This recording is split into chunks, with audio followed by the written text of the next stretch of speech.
Hi, welcome to another exciting episode of the Andre The Beast Crayton Show with my celebrity co-host, the star and host of the new podcast, Jessica Javens Talk. Welcome to the show. Thank you. I'm so happy to be here again with you, Andre. Thank you so much for having me. You're in Indianapolis. I heard from a little birdie you may decide to relocate to the beautiful city of Indianapolis, Indiana. Well, that did cross my mind. I got some invitations, Yeah. So. And the invitations go to Hawaii, too. Yeah. And swim with the whales. Yeah, that's exciting. You're setting fire and your stuff ain't even released yet. Yeah. So tell the viewers a little bit about the show. You got a show called Jessica. Yeah, straight to the point. Jessica Javens Talk. Right. And it's a podcast that helps people transform their lives inside out into a life they truly love, which is what I'm doing right now. I'm loving life. I'm going to tell you somebody else that's loving life. Our guest. You had the pleasure of having him on your show. I've had him on my show before. And I shared with you the story on how I met this young man. I watched The Shack numerous times. First, I was turned away from it. I didn't want to watch it. I was skeptical, like most people. Yeah, I don't want to watch that. Then I read the book. I wound up watching it.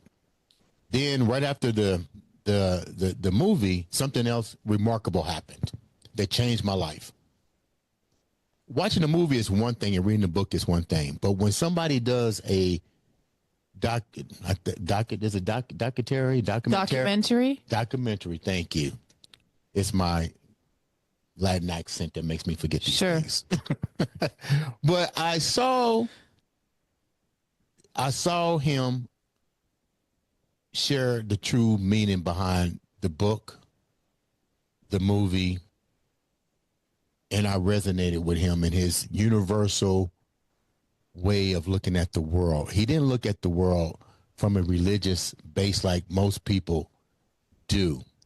He looked at it and saw what it really was and this is the key, what our purpose is here. And it's about love and forgiveness. And that's hard sometimes when you've been faced with adversity. But me personally, from my own journey, I'm pretty sure you can say is yourself, when you're able to let go of the anger, the guilt, the shame, and some people might call it repent. I just call it releasing myself from emotional contracts that have no validation with me moving forward. Today, let me finish this up. So I told my friend, I said, I'm going to have him on the show. He's going to be one of my best friends. I reached out to him, and he reached back. And a tear came down my eye. At first, I thought it was a scam. And he contacted me. And I was like, oh, my God. So without further ado, I'd like to welcome my good friend, the author of The Shack, a true friend indeed, Mr. Paul William Young. What's up, big guy? Hey. And Paul is my middle name, actually. So it's William Paul. But I've gone my whole life by Paul. I'm one of 4 generations of Williams, and none of us go by our middle name.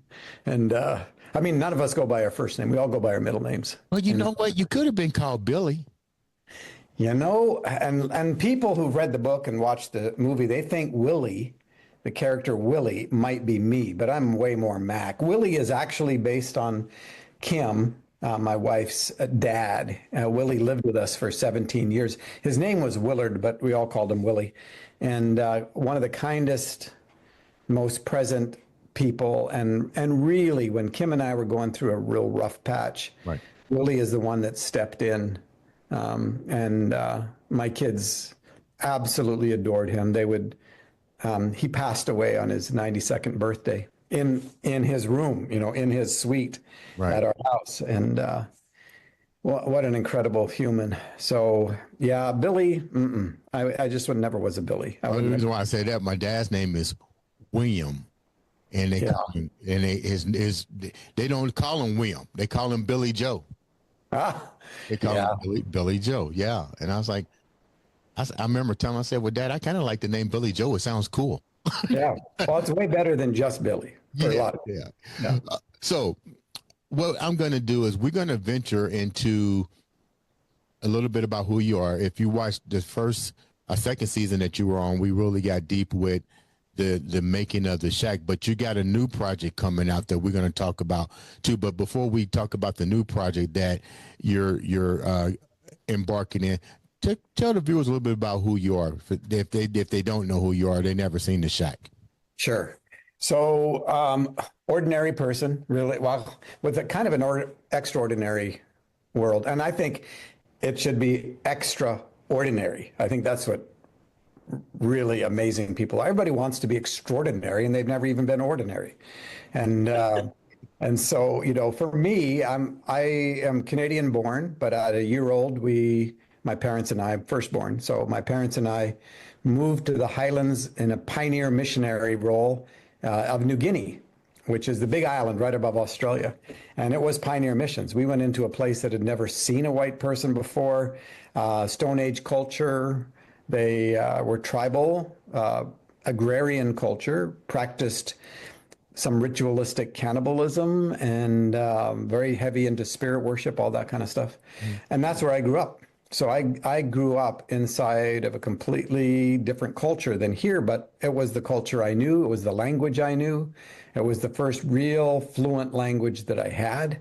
And so was sent to boarding school at 6, had some major tragedies along the way, you know, sexual abuse, whether I was targeted in the tribal context or not, don't know, but I was targeted in boarding school. And so at 6, it's, you know, I look back and think of how horrendous it is that there is a culture that will kind of force you to send your kids away at 6 years old. And so I got lost in the whole process, ended up being very much an outward in person, high performance perfectionist, liar hider. My dad was a very violent disciplinarian, and which didn't help at all. We came back to Canada. I was about 10 years old, 13 schools before I graduated high school. Knew how to bury all my addictions and perform and leave. I never knew how to connect to relationships. My emotional world was shattered, and drug all of that into my relationship with Kim, into our marriage. And then when Matthew, our 6th child, which out of 6, he was born. Shortly after he was born, Kim caught me in a 3-month affair with one of her best friends, and that blew up my world. And that started an 11-year, is it possible to change journey? And 11 years for Kim and I to fully heal, where she trusts me and has every reason to. And at the end of that, the 12th year, for a Christmas present for my kids, I wrote a little story on the train to one of my 3 jobs, and gave it to them for Christmas, made 15 copies at Office Depot on their photocopier, and dressed it up with a little plastic cover and spiral side, and gave the 6 kids each a copy, and Kim and I kept one, and I had extras, so I gave it to my friends, and those 15 copies did everything I ever wanted that book to do. Went back to work, never thought about being a published author, and then my friends started giving it away. And that's slowly started the wheels of a whole different world for me. And the book has turned into something of a I don't know. It's not a beast like you, Andre, but it is definitely a major presence in the world in so many different areas and across so many different boundaries. And I'm absolutely grateful to the core of my being that I got to participate in something like that.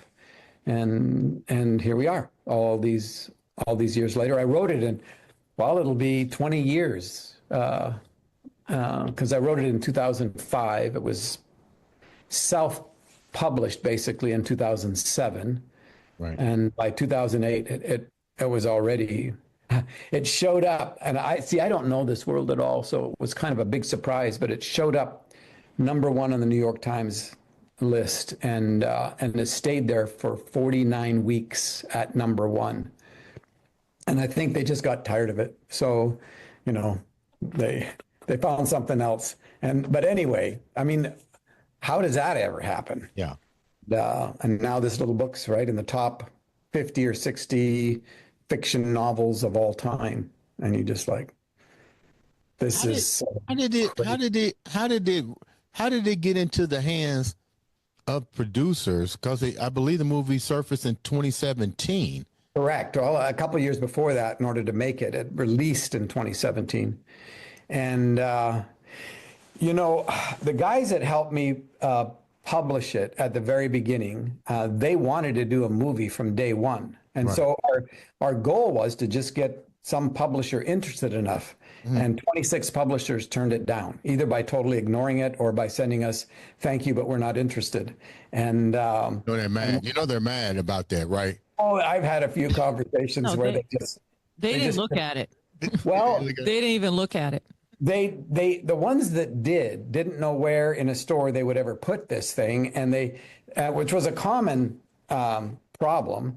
And then the religious people thought it had too much, it was too edgy, and the secular people thought it had too much Jesus in it. So, you know, I look back and I go like, I don't think they understood that the world is filled with people caught and stuck somewhere between edgy and Jesus. Yeah. You know, and so, but you know, like a lot of industries, people tend to walk backwards. You know, publishing, they tend to walk backwards. They're looking at the past, going like, okay, you know, or in music, that was a hit, so let's do 10 more just like that, you know, and so innovation gets squashed in that kind of a frame of reference.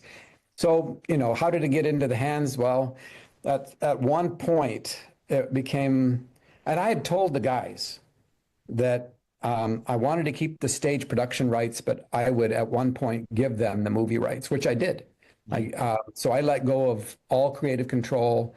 I let go of all rights to it, all money to it, everything. And I gave it to them because they'd helped me get this thing just published. So they had built a relationship, and I didn't think I'd be involved in the movie at all, but I ended up being very involved in it just out of the kindness of Lionsgate and Gil Netter Productions. And they just kept drawing me back in really beautiful ways. And so, you know, the guys took it from there. What was your take when they got Tim McGraw to play a really I love Tim. major, you know, because I mean, look, he's on the 1823. Is that what it is, man? Yeah, 18 something or other. Yeah, and I'm thinking, yeah, you know, I'm thinking, wow, you got this guy on your thing. Come on. Well, Tim, the first day's shoot, I met him on the first day's shoot because Lionsgate said, you know, and they're a secular movie house, but they called me and said, would you consider coming on the first day's shoot and praying a blessing over the entire cast and crew? Oh. And I went, are you kidding me? Of course, you know. So I get there and I run into Tim right away. He's in the scene that I'm actually in a cameo from that first. Yeah. And I'll tell you about it in a second. But I meet Tim and we instantly bond over dad issues.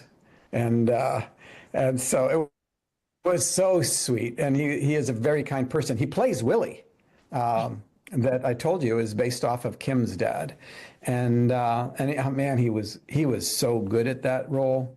So we're doing this, you know. I spend all day. I do the blessing in the morning, and then I'm just hanging around the electrical guys and everybody else, and in the afternoon they're going to do this one shot, and it's in a neighborhood near Vancouver, British Columbia.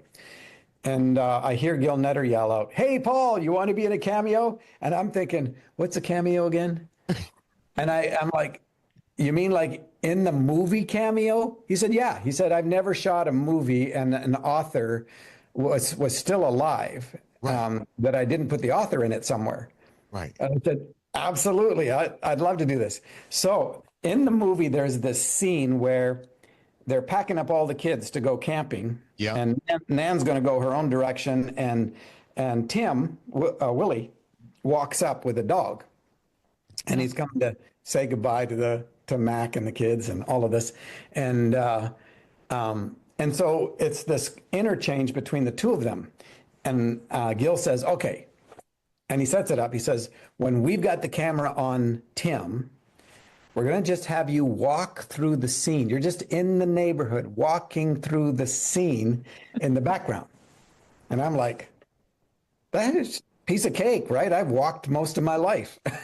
And then I realize, but I don't think about walking. I just walk. Now I'm thinking about walking. And it only took 5 takes, but 5 takes. 5 takes just to get the walking right. But I got to tell you, if they had an Academy Award for walking, I'd be right up there. Yeah. So it was this really beautiful thing. So if you watch that scene, you watch in the background, you'll see this sort of smallish, roundish, oldish white guy, and he's carrying something under his arm. I'm gonna go back and watch that because I remember the scene, but I didn't look behind that. Yeah, why would you? Yeah, that's great. Yeah, no. So that was pretty fun. That is good that they do this thing with the author. Just reminded me of Stephen King's movies. They show up like a little bit here, a little bit there. Yeah, no, it's all good. So, I mean, it's fun. And it was kindness. It was a kindness for them to ask me to do something like that. I really appreciated it. I'm going to tell the viewers why we're going down this road, because everything that you've done thus far in your life and the things that you went through is going to lead us up to your new project. So that's what I'm doing now, showing the goodness that you have, and out of even the pain of childhood and so forth, you still have faith in human nature and the human gift of love. So let's stick with this movie for a minute, because this is definitely one of my favorite movies. Did you like the movie? Let me ask my celebrity co-host, what did you think of the movie? You watched it. What do you think? I was texting everybody in my WhatsApp. Have you watched this movie? If you haven't, you need to watch it. Oh my gosh, I was bawling, and it was so unexpected. I was saying this to you. I was not expecting to feel or to know, and I love that. I don't like to look everything, even the trailer. Sometimes I don't like to watch because it spoils it. So I had the whole thing. It was a complete experience, and it was amazing. And I can get it, why this would be a success, and no matter what culture, no matter what religion, no matter what, it's so impactful in the way that it was done. And of course, I told you, she's one of my favorite actresses, the one that plays God. I love her to death. Yeah. Forgot her name. Octavia Spencer. Yes, she's awesome. She is awesome. Yeah. Anyways, the movie is absolutely one of my favorites. Out of that movie, there were key moments that literally changed. No, let me rephrase this. It didn't change anything. That movie validated everything that I had already perceived. And it was funny, Paul, because I was even telling Jessica, there was moments I didn't even want to watch it. Somebody was like watching. I would watch a little bit. I was like, And I think because the triggers of some of that stuff happened to me. Yep. And I was like, I don't want to watch this because you know what I said? I know the outcome. Yep. I don't want to watch it. And then it was the universe that said a couple years later, watch it and watch it again because you're not getting it. Watch it again. And then it started to resonate.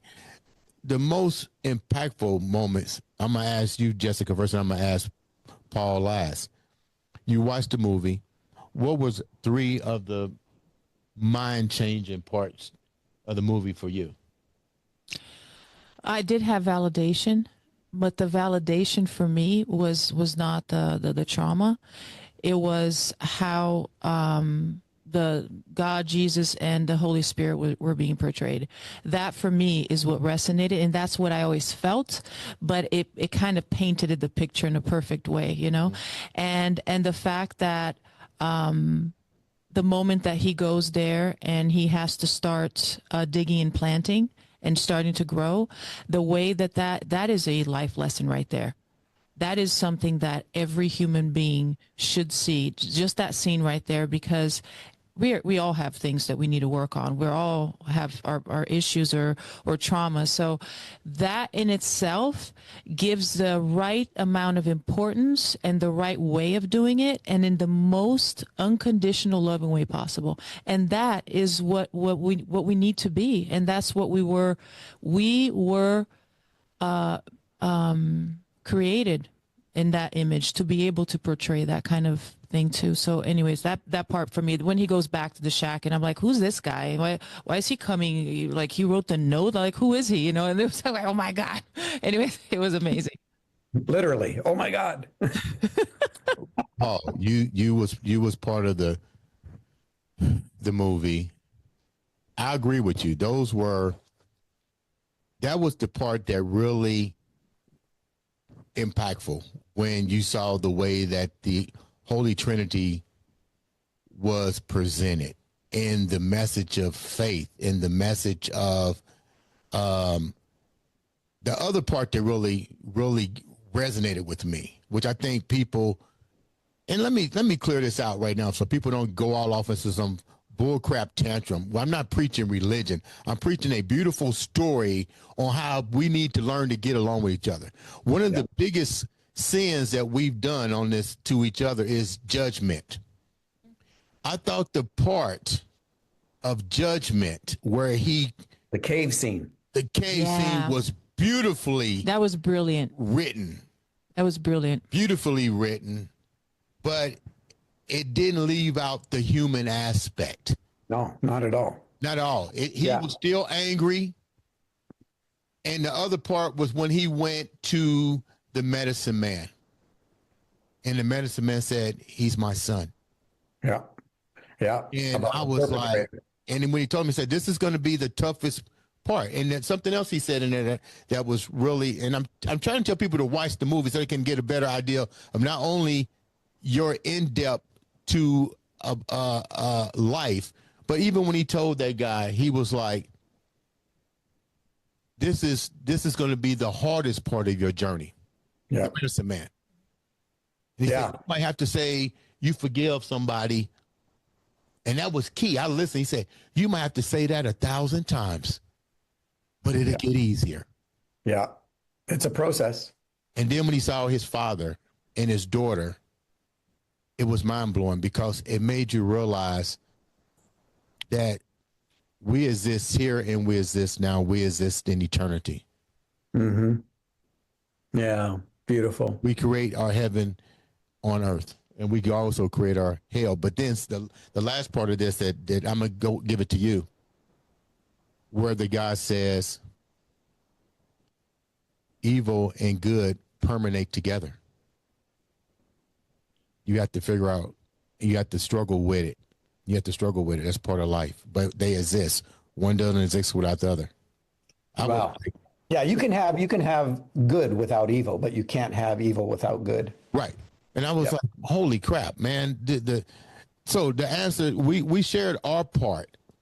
What was the most impactful parts of that to you? Because you had a lot to do with this. You're asking me about which of my children do I love the best, and it's like, well, it's the one I'm thinking about right now. You know, he's gonna flip the script on me and go into the cave. No, I agree with him. But you know, my kids, they say, "Mom, which one is your favorite?" I'm like, there's no such a thing. Right, and that happens in the cave, right? Yeah. So I'll tell you one little. For those of you who haven't seen it, I'll give you a little piece that you can look for that people won't know. They won't know until someone like me tells them. Near the end, there's a scene where they're back in the garden, and when they built the garden, they built it up in the hills near Vancouver, British Columbia, in the forest, and so they're back up there, and it's really close to the end of the movie, and there's a shot. They're in the garden, which Jessica referred to, which turns out to be his own soul, that he is participating in tilling the ground. And there's a lot more to it than that. But now they look at this patch of ground that he has dug up early in the movie, and they take the little vial that Sarayu has been collecting. Sarayu, that's a whole story, but that's the name for the Holy Spirit. But takes a vial of Mackenzie's tears that the Holy Spirit has been collecting over his life, and pours it out on the ground there. and out of the ground emerges a tree of life, not a tree of the knowledge of good and evil. This is about love and relationship. This is not about being right or wrong. And so up comes the tree of life in the place that he dug up. And so in the movie, they wanted this one shot, and you've got to realize there's, I don't know, 30 people up there. You've got your plant people, you've got your electrical, your, camera people, lighting people, actors. And so they've got the shot of the Father, Son, and Holy Spirit with Mackenzie in the middle. And that's what they want. One shot of, and they're looking down at where this tree of life is going to emerge. And it's simple. It's just a simple shot. So they roll camera, and it looks like special effects, but it's not. Right when they roll camera on this scene, a big butterfly comes out of the forest and lands on Mackenzie's nose, right on his nose. And it's not special effects. It happened in the moment. And you'll see the look on Sam Worthington, who played Mackenzie. You'll see this look of surprise, and it's because he's surprised. And all the other actors stayed in character, and that's the shot that's in the film. And so it's just like, oh my gosh, because there aren't a lot of butterflies around, and not of all the people for that butterfly to land on his nose. Wow. No. Kenzie, I mean, the whole thing was like it was choreographed by love. That's amazing. I remember that shot, and that was divine. That was done for a purpose. To let you guys know, it was a great job, a great story. With that said, let's go even deeper. Okay. You're now doing something truly remarkable. You're through this journey, through the movie, in the book, you met some extraordinary some extraordinary individuals. I did. One happened to be an inmate. Tell me about that story. Okay, so going back to the cave scene, there was a guy named Terry King on death row in Tennessee at Riverbend Maximum Security Institution. It's the only death row in Tennessee. And another friend of mine, David, in Nashville, he went in there to meet with the inmates, sort of like a ministry thing. But they changed his life. And Terry, he got to know Terry really well, and Terry told him how much the book had just ripped into his world and changed it, and specifically the cave scene. And he said, here I am on death row because I killed somebody. And I'm thinking I'm better than the pedophiles on death row. At least I'm not them. I'm not as bad as them. And that cave scene, he said, took me apart. I felt so exposed and naked before God. I felt like all my clothes had burned off. And he said, I'm literally on the floor because the conviction about my own duplicity was so powerful. And so he tells this to David.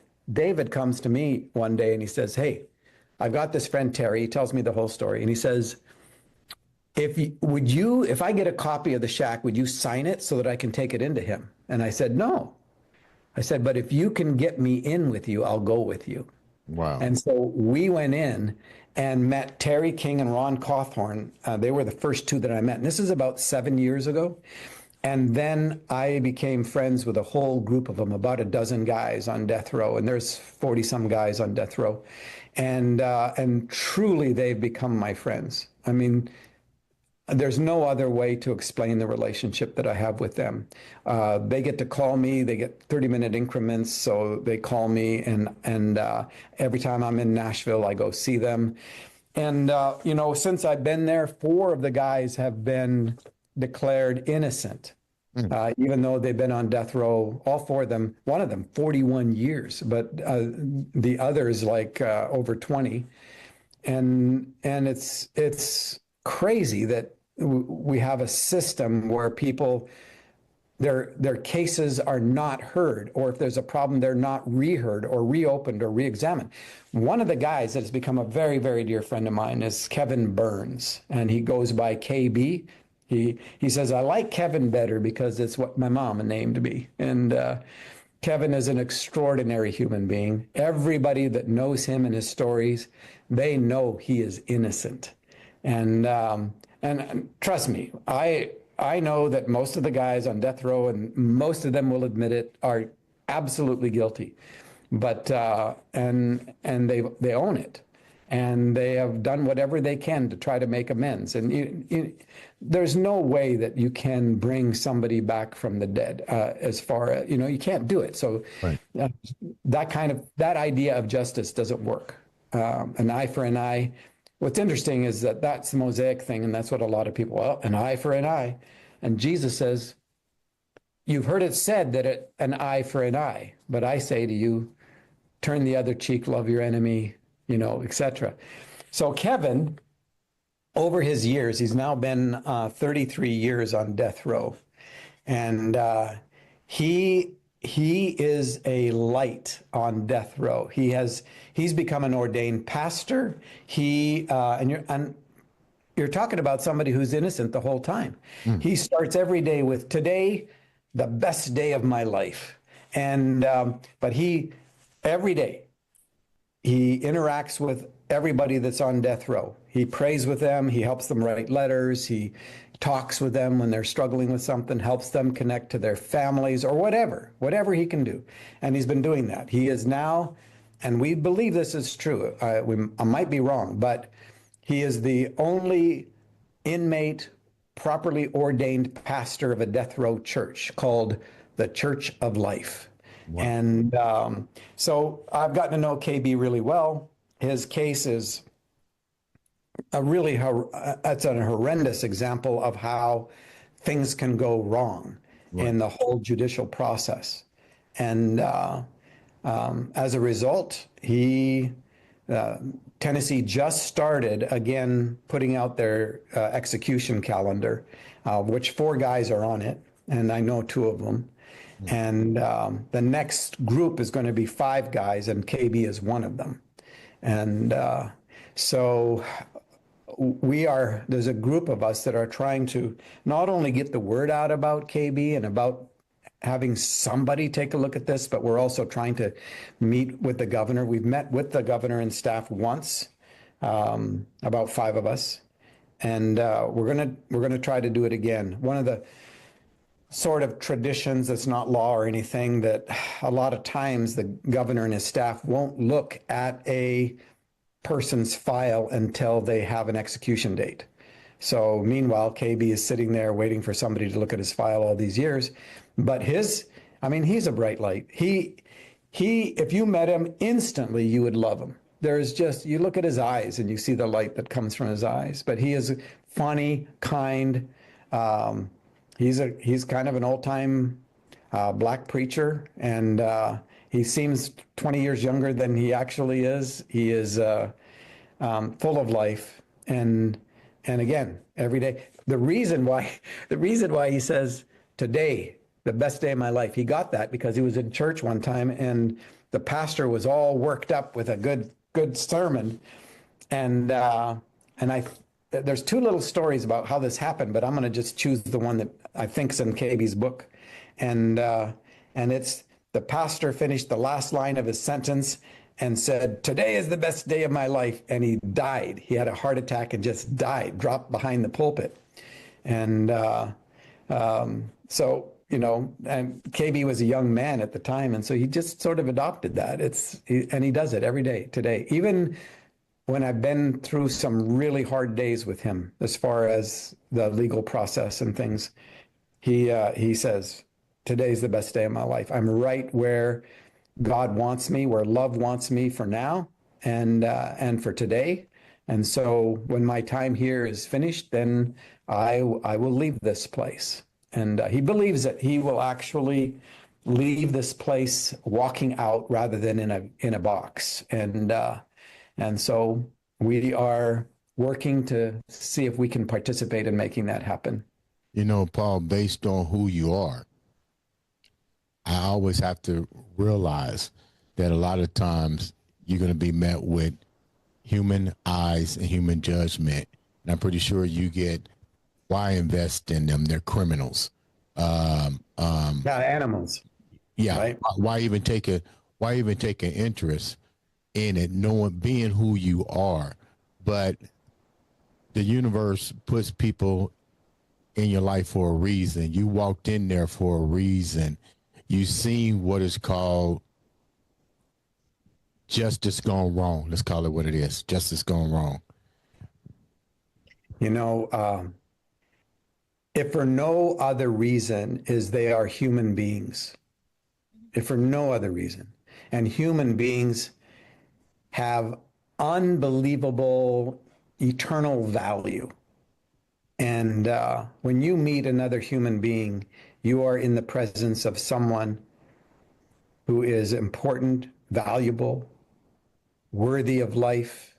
And yeah, I mean, I can walk you through all the stupid things and the wrong things and the harmful things that I've done. And I'm very clear about them. I don't hide. I have no secrets in my life about what my life has been or the harm that was done to me. And so I don't see them that way. I just don't. I can't. But I don't see any human being that way. And I didn't used to be that way. There's a reason I wrote the cave chapter. There's a reason that I set it up the way that I did is because I'm Mackenzie. I'm in the middle of this, and I've got to deal with the forgiveness of my perpetrators, and that, as well as be open to reconciliation. Forgiveness is for the sake of the one who's been harmed. It's not. It's so that you can move on with your life without having some kind of a corpse wrapped around your neck of some event or something that somebody has harmed you with, and because they probably don't even care, or they're dead or something. So if you're waiting for somebody else to change before you forgive them, forget that. It's not gonna. That can't be how it works. But it is absolutely essential if you want to move in the direction of becoming fully human and fully alive, that you've got to employ forgiveness so that you can move. Reconciliation, that's a whole nother thing. I mean, you can forgive someone and never trust them again because they haven't shown that they are trustworthy, which is part of reconciliation. Reconciliation is for the sake of the one who harms us. And for that person, it's going to require that they become a truth teller. And that's a hard step for most people. That's confession. Become a truth teller. You own what you've done. And you open yourself to the consequences of what you've done. And then repentance, the word you used earlier, is to actually change over time so that there is a consistent movement of your life in which other people can look from the outside and say, you know what? I think that person is trustworthy. It took him 11 years to fully trust me, and that I knew she now trusted me.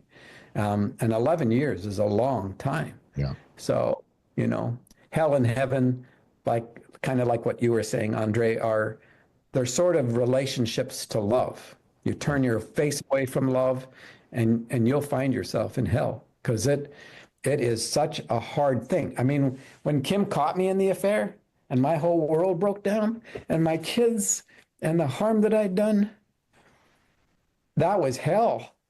Mm-hmm. And it was hell day after day after day, just putting one foot in front of the other, trying to find my way through this with no guaranteed outcomes whatsoever. Just do the next right thing. And I'm so grateful that I hit the bottom, and I needed to hit the bottom. Nobody has to hit the bottom. I mean, it's kind of like an elevator that goes down to the bottom, but you can get off the elevator at any floor you want. Right. And tell people, I need some help here. But it wasn't until I hit the bottom that I asked for help. Just so he was going to ask a question. It's amazing how not forgiving can just it's chaining. It chains you. Absolutely. It's a chain, and it's so heavy, and you're not hurting the other person. No. That's not revenge. That's not justice. That's nothing. That's just self-harm. Yeah. And then when I come to a point, or even talking to my kids, if I can't, God forgives me every day. And who am I not to forgive? I'm better than God? Exactly. That's such a good point. Such a good point. Yeah, it's really key to human relationships, and both in on the very personal side and in the community side, and then in into the world. But Paul, are yeah. you being met with resistance for your movement now to bring attention to what may be injustice to humans? And because we talked about this off camera, me and you, and I get it, and I support what you're doing. I'm gonna be on board with what you're doing because I do believe that individuals deserve a second chance, plain and simple, or a third chance. Who am I to not to judge anybody? To be honest, you know what I mean. Yeah. But when we're dealing with people that we label as animals, that we label as unworthy, but we also got to realize we also have a system that's corrupt too. Absolutely. We as broken people build corrupt and broken systems. Right. So my question is, have you been met with resistance, and what's that like for you, knowing who you are and your ties with, you're a major celebrity. I mean, people at Lionsgate knows you and so forth. Has your character, or have you been questioned, like, why are you doing this? A little bit. People had way more trouble with the book than they ever did with what I'm doing now. This is a walk in the park then. Yeah, no, it's because I actually don't care, and people who when people have a reaction to something, it's usually because there's something in them that needs to be exposed so that they can be healed. Mm-hmm. And I'll listen to somebody's response or reaction, and I'll listen to hear whether what they're saying has some merit to it, because sometimes it does. And so from the system side, whether it's religious or political, I tend to find more reaction to that. But a lot of times it's because there's people, prejudices, and biases that are already baked into that system. A lot of my people, I grew up modern evangelical fundamentalist holiness people. A lot of my people are supporters of the death penalty. And Terry said to me one day, he said, doesn't the church on the outside know that they're killing the church on the inside? Wow, that's deep. Oh, it's incredibly powerful. And it's let me use this illustration because it's a really important one for me. My relationship with my dad, as I indicated, was very tumultuous and very difficult, very hard. And it wasn't, and I forgave him, but as we've talked about, Andre, is that forgiveness is a process. It's not just an event, because other elements of it come up. And on his 80th birthday, I ran into a situation where he, again, blew up the world at his own party. And I went for a walk, and I felt the tangible presence of Trinity, of love, of the higher power, or however you want to say it. But and I have a very conversational internal relationship with God. And I hear, Paul, your dad hasn't known how to be a father for 60 years. He's not suddenly going to figure it out. And I'm like, yeah, I know that. And I hear, I'll be all that to you and more. And I'm like, no, I want my dad.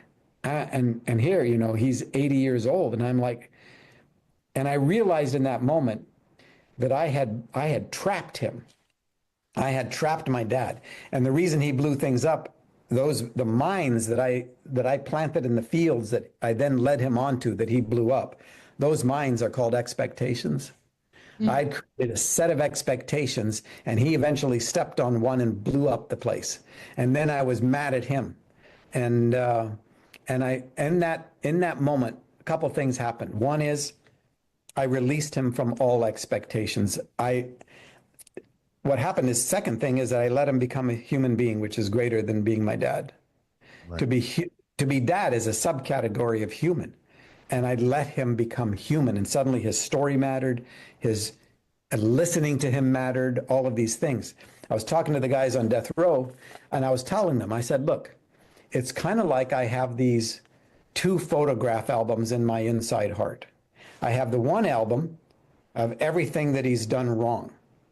And as soon as he would do something wrong now, I'd go back to the photo album and I go, see, he's still the same SOB he's always been.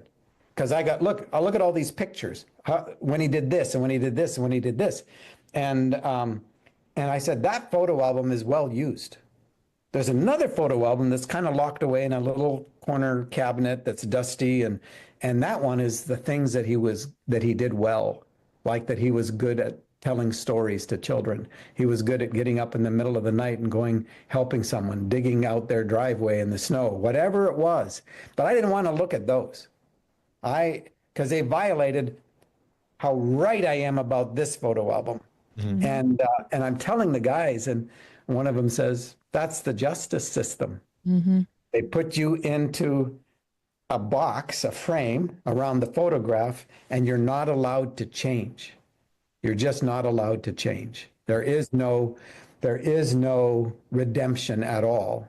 You're just the animal in the cage. And that's what I did to my dad.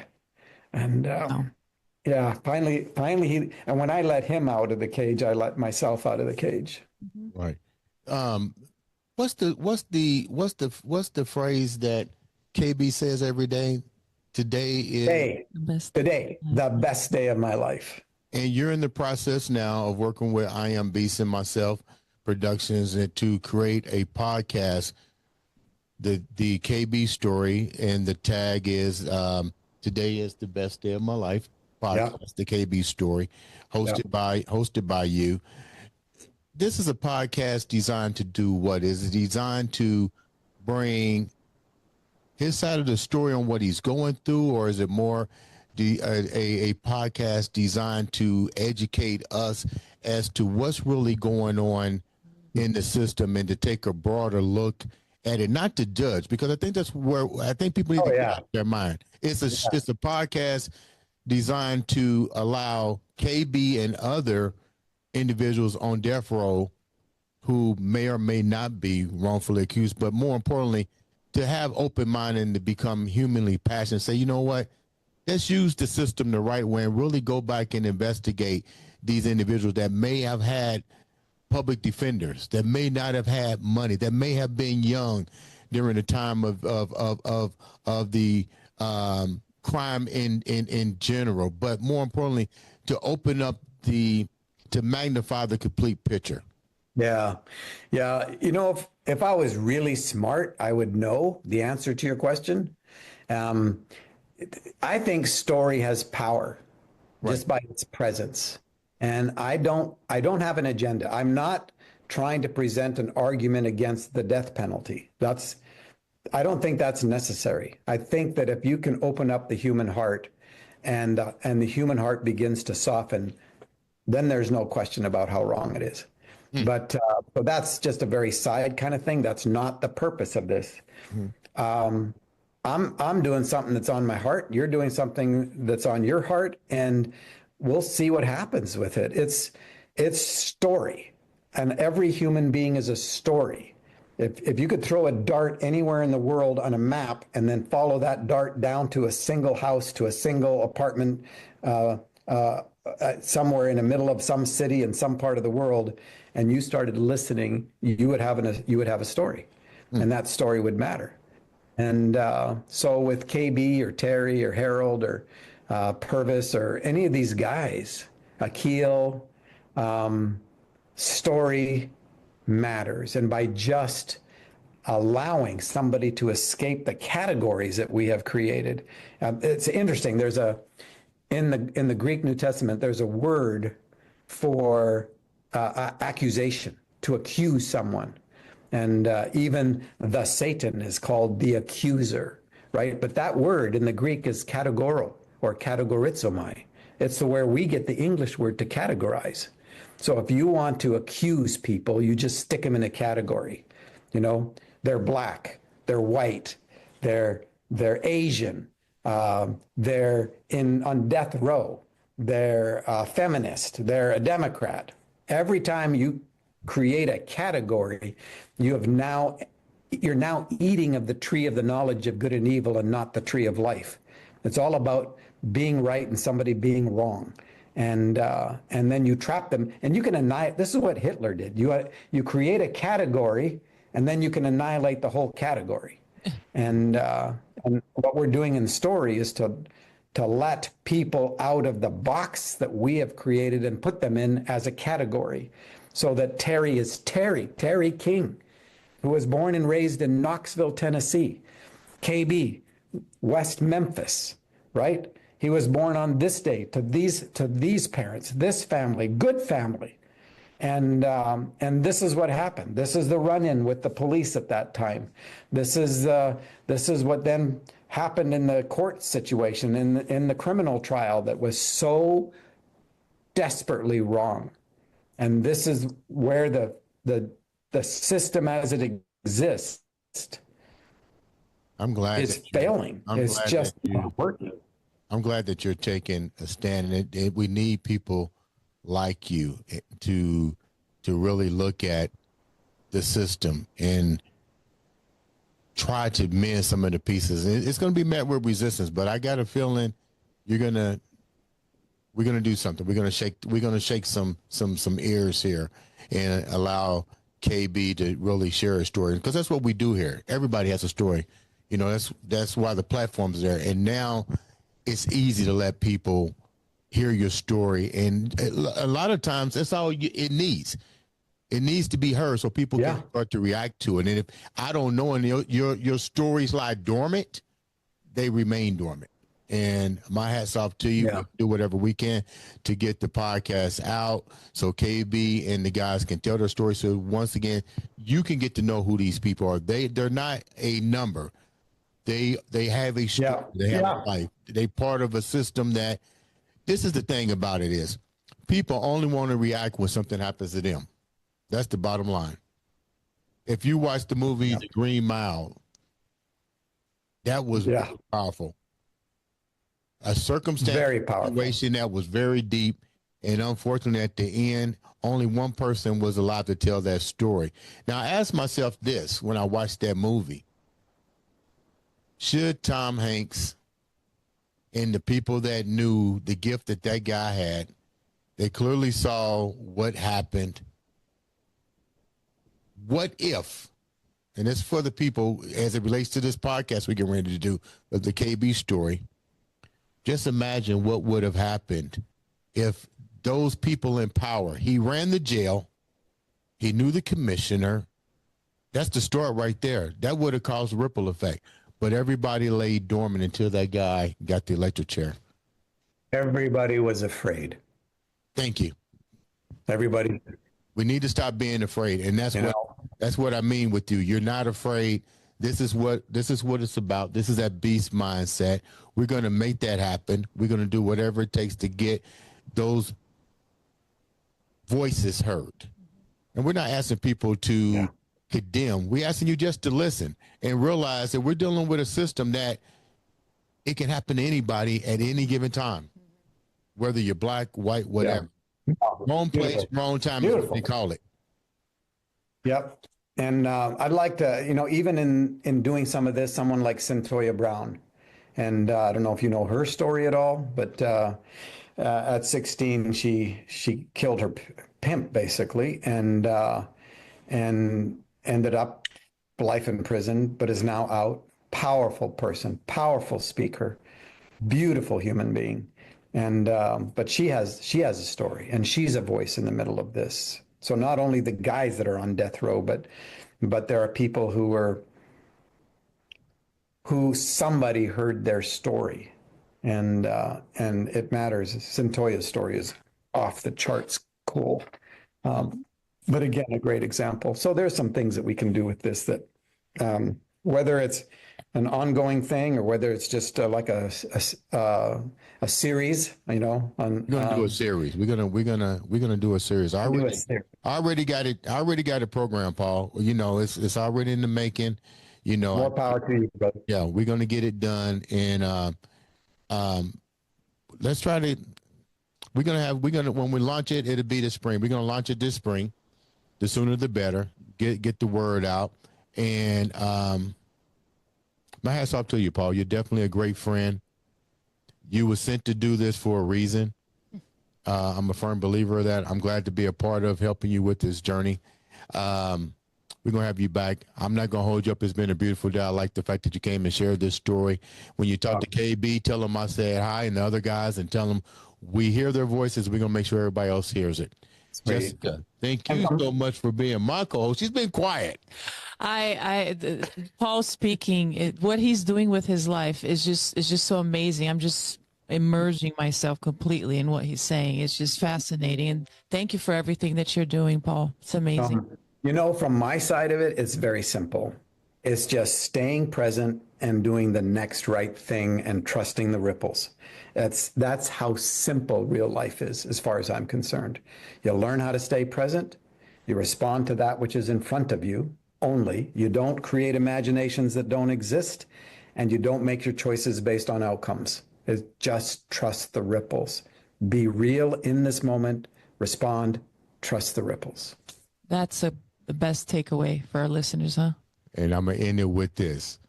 Ladies and gentlemen, this has been another exciting episode. Help me, of the Andre the Beast Crayton Show. Joe. Bless you.